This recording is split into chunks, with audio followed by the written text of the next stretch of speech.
Hola, hola a todos y bienvenidos de nuevo al canal. Mi nombre es Ana, para los que no me conocéis todavía, y hoy quería empezar las noticias en algún sitio bonito, precioso de aquí de la zona, pero no va a poder ser. De hecho, es una triste noticia. Hace días, el lunes mismo, os he comentado que hay un pueblo precioso aquí en nuestra provincia de Alicante que se llama Vall d'Ebo. Y este pueblo ofrecía para las familias, para repoblar. Os mandé incluso links para el artículo, lo tenéis debajo del vídeo. Y justamente hoy llega una noticia triste desde este mismo pueblo. No me lo puedo creer, qué fuerte es todo aquello. Hay un fuego gigante, ha arrasado creo que más de 3000 hectáreas de tierra. Justo alrededor la gente se está evacuando de diversos pueblos, pero sobre todo ahí el Vall d'Ebo. Y de hecho aquí os lo voy a enseñar. Al albir a nuestra zona han llegado las cenizas en el aire. De hecho, nuestros muebles de la terraza están cubiertos de cenizas. El aire huele a humo que no se puede, y toda la montaña de nuestra zona está blanca. Mirad, esto de aquí no es suciedad. Mirad, estos son cenizas, ¿veis? Son cenizas de todo lo que se está quemando en Vall d'Ebo. Es muy fuerte y ha llegado hasta aquí. Y ahora os enseño la montaña. Normalmente no suelo hacer estas cosas aquí en el canal, pero vaya, es importante. Mirad, está todo blanco. Todo está blanco. Esto es el humo que llega de la parte norte, ahí más arriba de Calpe, cerca de Denia. Todo este humo que llega es de ahí, y hay muchísimas partículas en el aire flotando que son justamente de las cenizas de lo que se está quemando ahí. Dicho esto, espero que no haya víctimas, espero que pronto puedan sofocar el fuego y que no haya ningún otro problema o repercusión grave en ese sentido, porque España este año ha sido arrasada por los fuegos. De hecho, en Europa en general habían muchísimos incendios. El Vall d'Ebo, el fuego no fue provocado, fue un rayo de una tormenta que teníamos aquí en la zona. Básicamente este rayo impactó ahí en la montaña, y con todo lo seco que estaba, se ha producido el fuego. Así que España este año ha sido el primer país de Europa donde más hectáreas, más tierra, más bosques se han quemado. Y este verano no está siendo tal como nosotros imaginábamos que iba a ser. Por lo tanto, esperemos que pronto los fuegos ya terminen. Ojalá llegue ya otoño, ojalá llegue ya frescor, lluvias, porque el verano así es difícil soportarlo, y para muchísimas familias que están obligadas a salir de su casa básicamente con lo puesto, solo cogiendo la documentación sin saber si van a poder volver a estas casas o ya no. Así que todo el apoyo a la gente que vive por ahí en la zona, que vive también al norte de España, donde han arrasado los fuegos. Ojalá que todo termine bien. Y ahora sí, empezamos con las 3 noticias programadas que os quería contar antes de conocer esta terrible noticia y antes de ver lo que está pasando hoy aquí en nuestra zona. Lo primero que os quería comentar es que 5 universidades de España, por suerte nuestra, están en la lista prestigiosa de mejores universidades del mundo. Cada año hay una lista que es la más importante de todas, de la universidad se llama Ranking de Shanghai. Lo hace una de las universidades ahí. Y lo que hacen es una lista de 2000 universidades, politécnicos, graduado superior, ¿no? Los están evaluando, valorando, y de estos 2000 emiten el top 1000 mejores del mundo entero. Y este año 5 universidades de España están en los primeros top 300, lo que de los 2000 que hay es un auténtico honor. Ojalá estuviéramos más arriba, pero bueno, todo a su tiempo. Os voy a contar qué universidades son las mejores de España en este ranking. La Universidad de Barcelona es la que tiene el puesto más alto de las españolas y se sitúa entre el rango 151 y 200 en estos puestos.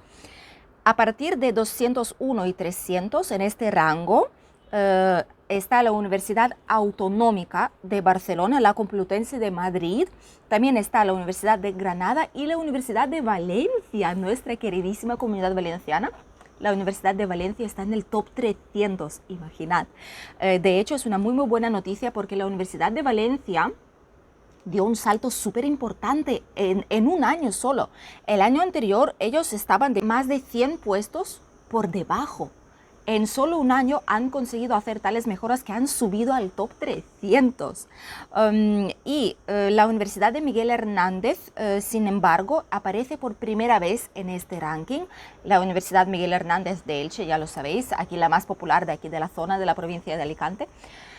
Esta universidad estaba fuera de la lista en general y ahora mismo por primera vez apareció en el top 1000, lo que también es una grande mejoría, y está en el puesto 801-900 en ese ranking, por lo tanto no está tampoco al final de esta lista de los mejores.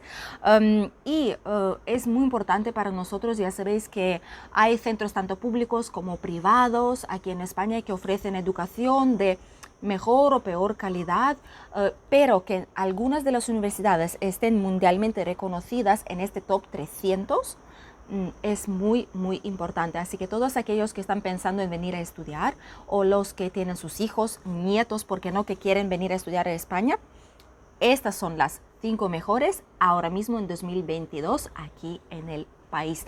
Y ya que esta clasificación es la más prestigiosa del mundo, se supone que nos podemos fiar de ella. Por cierto, si queréis saber la lista completa de la clasificación de este año 2022 que se publicó hoy mismo, podéis poner ranking de Shanghai mejores universidades 2022 y os saldrá la lista completa online en internet. Si no la podéis encontrar, dejadme un comentario y os pondré el link debajo de este mismo vídeo.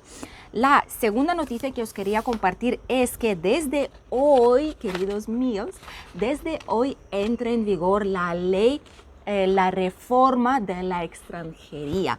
Hoy 15 de agosto empieza oficialmente. Os hice un vídeo separado de esta reforma de migración, reforma de extranjería, como lo queráis llamar. Y os voy a dejar el link en el comentario.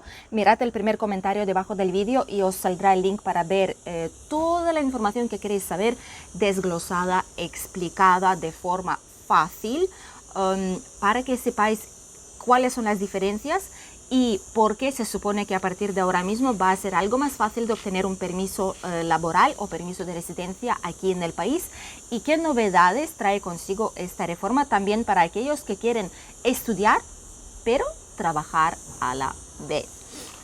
Y os quiero comentar que hay un catálogo de ocupaciones. No lo mencioné en el vídeo anterior porque todavía no habían dicho nada desde el gobierno, pero este tipo de catálogo se llama catálogo de ocupaciones de difícil cobertura. ¿Vale? Si lo buscáis online podéis encontrar muchísima información al respecto. Simplemente hablando, es una lista de todas las profesiones que son de difícil cobertura aquí en España, lo que significa que es difícil conseguir que gente trabaje en ello. Y de este catálogo depende qué profesiones podrán venir desde extranjero a trabajar aquí en el país. Actualmente en este catálogo el gran problema fue que solamente habían dos cosas. Habían trabajos marítimos en los barcos y había un punto de deportistas federados para entrenadores deportivos y cosas así. Ya está, no había nada más. De hecho, hasta el día de hoy no se podían contratar a la gente de fuera siempre y cuando habían desempleados en España. Esos desempleados se supone que podrían formarse para cubrir esta plaza de trabajo. Muchísimos, de hecho, me estabais comentando, ¿cómo puede ser? Esta ley no está bien, que vais a traer a la gente de fuera cuando en España hay, decían 3 millones de parados. Ya no son 3 millones, hay como 2.800.000 y algo mil, casi 2.900.000 parados. Es una cifra récord de lo baja que es, en los últimos años, así que es una cifra muy buena y positiva. Y la gente dice, pero primero quitar los parados y desempleados que hay aquí en España y luego ya pensáis. Si todo fuera tan fácil, no haría falta ese tipo de reforma. Eso es lo primero. Lo segundo, toda la gente que está desempleada en España, si quisieran cubrir estos puestos, ya lo habrían hecho. porque este problema ya no viene de ahora mismo, este problema ya es durante un prolongado periodo de tiempo. Por lo tanto, nadie impide a esas personas desempleadas aquí en el país de buscar trabajo, siempre y cuando tengan papeles, me refiero. Si no lo hacen es porque este tipo de puestos no les interesan por diversos motivos económicos, por motivos de salud, por motivos de, no sé, falta de formación y no quieren formarse en este sector, porque pues por cualquier cosa, por condiciones laborales, por ejemplo. Hay mil y una razones por las que una persona desempleada no quiera desempeñar un puesto concreto. Al ver que estos puestos por ese mismo motivo, al ver que estos puestos no se ocupan durante tanto tiempo, el gobierno estaba obligado a cambiar esta ley de extranjería, hacer la reforma de él, porque es importante cubrirlos. Así que es importante entender que la cantidad de parados en España, algunos de ellos, por muy duro que suene, y a algunos esto puede no gustarles, pero es lo que hay, algunos están en el paro porque quieren estar en el paro, porque no quieren trabajar, prefieren vivir de subsidios o encuentran trabajo por medio año y después vuelven al subsidio, cosas así, ¿sabéis? O viven de un familiar suyo, por ejemplo, si el marido gana muchísimo o la mujer gana mucho dinero, la otra persona puede estar en el paro perfectamente, no necesita un empleo, ¿sabes? Así que eso también está ahí presente. En fin, que en España hay trabajos sin cubrir, los desempleados no quieren cubrir esos sectores, por lo tanto hay que buscar gente fuera. Es básicamente lo que es y es el concepto de esa reforma laboral, también por parte para ayudar a aquellos que están aquí de forma ilegal a legalizar su situación, a encontrar trabajo, a formarse y a cubrir estos huecos que hay ahora mismo en el mercado laboral. Y antes lo que pasaba es que, imaginad, si tú quieres contratar a alguien de fuera, tú tenías que enseñar que nadie de aquí de España con papeles puede desempeñar este mismo puesto que tú estás ofreciéndole a la otra persona. Así que no era tan fácil, por ese motivo era muy difícil contratar a alguien de fuera. Sobre todo lo hacían temporeros, ¿sabéis? Para ir a los campos a recolectar fruta, verdura, hortalizas. Pero ahora mismo será mucho más fácil. Este listado es cierto que todavía no se actualizó. La última actualización fue en mayo, este año 2022. Así que justo ahora en septiembre tienen que actualizar la lista y estamos muy pendientes de ello para comentarles qué profesiones han incluido para que podáis ver si vuestra profesión se ajusta o si vosotros podéis ajustaros a esta nueva reforma para poder venir aquí a España. Y la última noticia es algo que algunos ya me estabais preguntando para que os cuente cómo va el tema de precio de luz, cuánto se paga, cómo es la situación en general. Cada cierto tiempo os voy actualizando los datos. Primero os quiero comentar qué es lo que más ha subido de precio aquí en España. Tengo una tabla bastante completa. Esta es del diario 20 Minutos, de un periódico aquí de nuestra zona. Y podéis ver bastante bien aquí qué es lo que más sube de precio durante pues, los últimos unos cuantos meses. Sobre todo carburantes, diésel y gasolina. Esto sí es cierto, os puedo decir que han bajado algo, siguen súper altos todavía, el precio es bastante alto, pero ha bajado en comparación lo que llegamos a tener más de 2 euros por litro. Ahora en las gasolineras más baratas está a 1,68, 1,69, por ejemplo, en nuestra zona de aquí.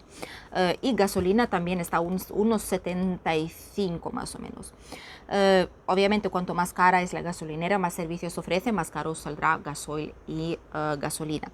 Vivienda ha subido también muchísimo de precio, un 23%, tanto compra como el alquiler. Transporte ha subido un 16,2%, lo que significa que todos los billetes de transporte, taxis, autobuses para viajar, billetes para trenes, cercanías, etcétera, todo esto. Alimentos han subido un 13,5% de media, aunque hay algunos productos sueltos como por ejemplo pueden ser leche, huevos, que han subido más de un 22% el precio, más de una quinta parte. Cereales han subido más de un 20% también, legumbres un 15,5% y hay algunas cosas sueltas que han subido un 7, un 8, un 10%. La carne, pescado también ha subido mucho, han subido fruta, verdura, hortalizas, todo tipo de bebidas también que son no alcohólicas, también han subido bastante de precio. Y el top 5 lo concluyen hoteles y hostelería, alojamiento en hoteles, en apartoteles, en campings, también por ejemplo hostelería, lo que son bares, restaurantes, cafeterías, chiringuitos, todo esto también subió muchísimo de precio, ya que el precio de electricidad, que es a lo que vamos ahora, estaba subiendo, ha subido mucho. En general el coste de los alimentos sube, por lo tanto están obligados a subir los precios, es obvio, ¿no? Porque al fin y al cabo es un negocio, no lo hacen por gusto simplemente. Lo de la gasolina ya os he comentado que nos está dando un ligero respiro, están bajando los precios, pero la electricidad no baja tanto como a nosotros nos gustaría. Ayer era un precio máximo de 200 euros megavatio hora y un mínimo de 90 en algunas franjas horarias concretas. 90 euros por megavatio hora, no kilovatio, ¿vale? Megavatio hora. Hoy el precio medio de la electricidad va a situarse en 145 euros megavatio hora, una vez más, o 0,31 céntimos por kilovatio hora. Esto no significa que esto es lo que vais a pagar y punto. Todo depende muchísimo de las compañías eléctricas con las que tenéis los contratos, si es un mercado libre o un mercado regulado, porque hay dos opciones en este caso. También qué tipo de plan tenéis dentro de la compañía eléctrica, porque muchísimas ofrecen, por ejemplo, plan de 8 horas al día, podéis elegir 8 horas al día donde vais a gastar lo máximo y ahí es donde os saldrá más rentable con la compañía y todas las demás horas saldrán más caras.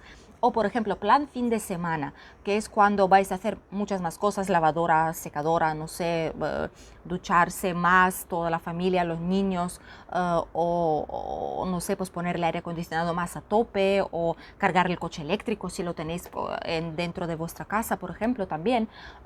Cosas así que son más gasto de electricidad, se pueden planificar en muchísimas empresas. También podéis poner un precio fijo, lo que pasa es que después al final de año se os va a regular y podéis llevaros un pequeño susto, pero yo sé que hay gente perfectamente que aquí paga unos 70 euros precio fijo al mes, teniendo un poco de aire acondicionado puesto, ¿vale? O algunos electrodomésticos típicos enchufados. Hay gente que paga 50, 60, todo depende de los metros cuadrados que tengáis en casa, todo depende de si entra mucho frío o entra mucho calor, si se calienta la casa o no en verano, si hay brisa o no la hay. Si hay brisa obviamente es mucho mejor, no gastaréis tanto en aire acondicionado. Y depende de muchísimos factores, pero sobre todo qué plan tenéis con la compañía eléctrica y qué compañía eléctrica es.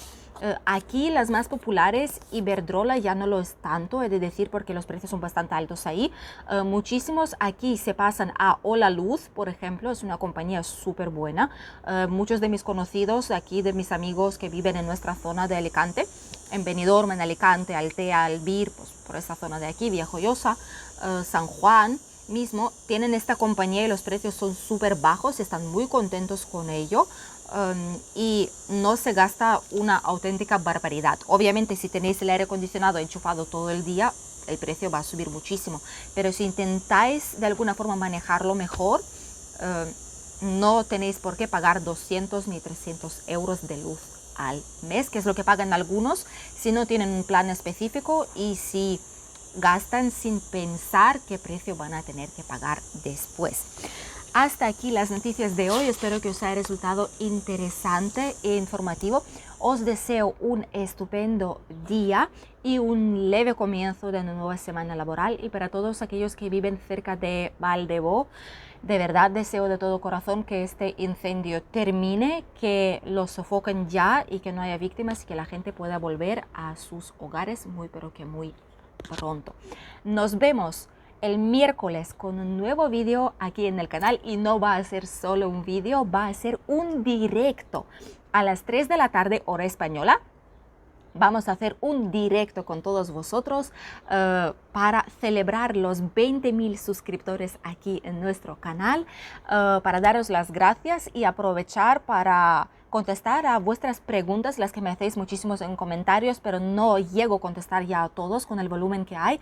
Así que vamos a aprovecharlo, vamos a hablar sobre España hoy, para viajar como turista o para emigrar, para vivir. Todas las preguntas, dudas que os puedan surgir, vamos a intentar contestarlas en el directo del miércoles. Nos vemos entonces y no os olvidéis que en nuestro canal familiar sobre la vida aquí en España también tenemos vídeos cada martes, que será mañana, jueves y sábado. Ahí también nos falta muy poquito para llegar al primer 1000. Nos faltan unas 20 personas, así que si todavía no estáis suscritos, pero os interesa ver cómo es una vida familiar en España día a día, podéis ir al link aquí debajo en el comentario. Nos vemos. Adiós.